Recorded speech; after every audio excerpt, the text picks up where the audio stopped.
I noticed it the moment we walked into the cafe. Her name is Clara, a woman I thought I knew completely, and yet at that table, across the room, she was laughing, a bright, uninhibited laugh at a joke someone else had told. Not me. I stood there for a second, coffee in hand, trying to convince myself that maybe I was imagining it, that my eyes were deceiving me, that her smile wasn't quite the same as the one she gave me for years.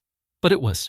That smile, warm, open, and reserved only for him, was the one I used to get on our Saturday mornings when the sun poured through the kitchen window.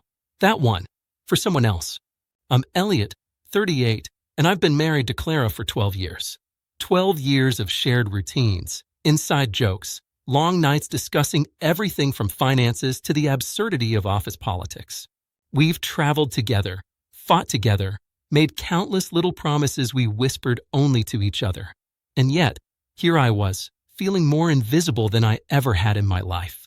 At first, I tried to rationalize. Maybe it's just one laugh, one moment. Maybe he said something truly hilarious. Maybe I'm overreacting.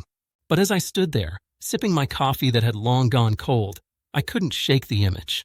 The way she leaned toward him, her hand brushing against his arm, the spark in her eyes I hadn't seen directed at me in months. The contrast was unbearable. The warmth that once belonged to me, the inside smiles, the playful glances, they were gone. And I realized I had been living with someone who no longer saw me. Over the past year, I'd noticed small shifts. Clara would talk about her day, but I felt like I was background noise. She stopped sending those little texts that used to make me smile during the workday. Dinner conversations dwindled to monosyllabic exchanges. The touch that used to feel like reassurance had become incidental, almost perfunctory. I brushed it off, telling myself I was tired, that life was busy, that we had responsibilities. Bills, work, her freelance projects, my late nights at the office. All excuses I gave myself because I wanted so desperately to believe that this was temporary. But the cafe confirmed what I feared most. She had moved on emotionally while I remained stationary, clinging to a version of her that existed only in my memory. I felt an ache in my chest I hadn't recognized before. Not anger, not sorrow, just a cold, hollow awareness that I was no longer part of her inner world. The warmth that had defined our marriage had shifted elsewhere, and there was nothing I could do to reclaim it. I walked closer to the door, but paused. My hand hovered over the handle, hesitant.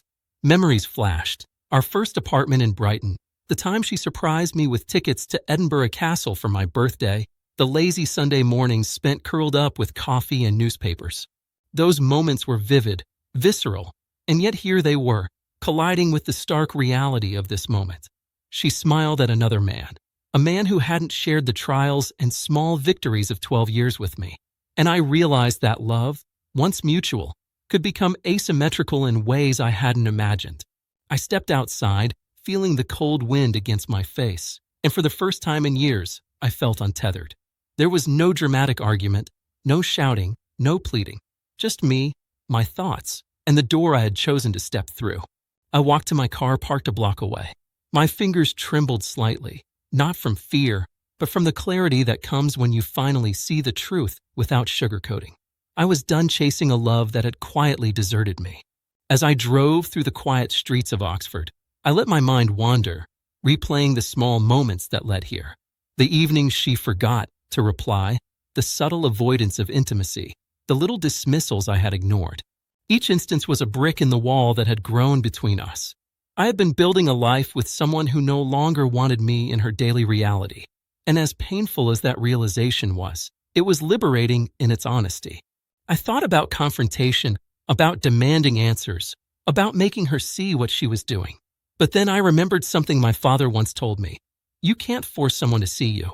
You can only choose whether to stay where you're unseen. That hit me harder than any heartbreak ever could. Staying in a marriage where I am invisible was not loyalty.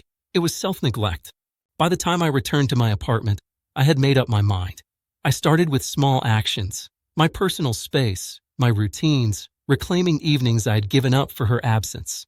It wasn't dramatic, and it wasn't performative. I didn't post on social media. I didn't send passive-aggressive messages. I simply existed for myself in a way I hadn't allowed for years. I slept without the weight of pretending everything was okay, without the subtle tension of rejection.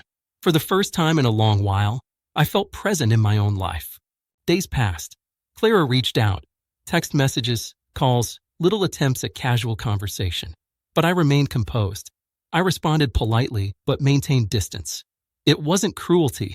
It was self-preservation.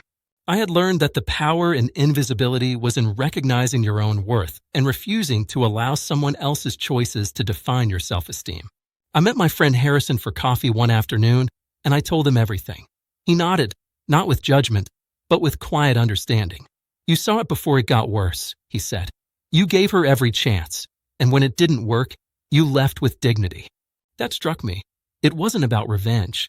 It wasn't about proving a point. It was about maintaining my own integrity, my own presence in the world. Looking back, the smile I saw in that cafe was not the end. It was the beginning. The beginning of clarity, of boundaries, of a life where I am recognized, seen, and respected. Love can be beautiful, but it must be mutual. And when it isn't, sometimes the bravest act is simply walking away with quiet strength. I don't regret the years I shared with Clara. They were real, filled with joy, growth, and companionship. But I also don't regret the decision I made that day, walking away while keeping my dignity intact. There is a freedom in realizing that the person who smiles at another man like you don't exist for them is not worth losing yourself for. That day, I closed a chapter that had long been quietly dying, and in that closure, I found myself again. I know this story might sound cold to some, or perhaps abrupt, but it's honest. And honesty, however bitter, is a foundation no one can take away. Walking away was not an act of anger. It was an act of clarity, self-respect, and finally, living in the presence of someone who values your existence.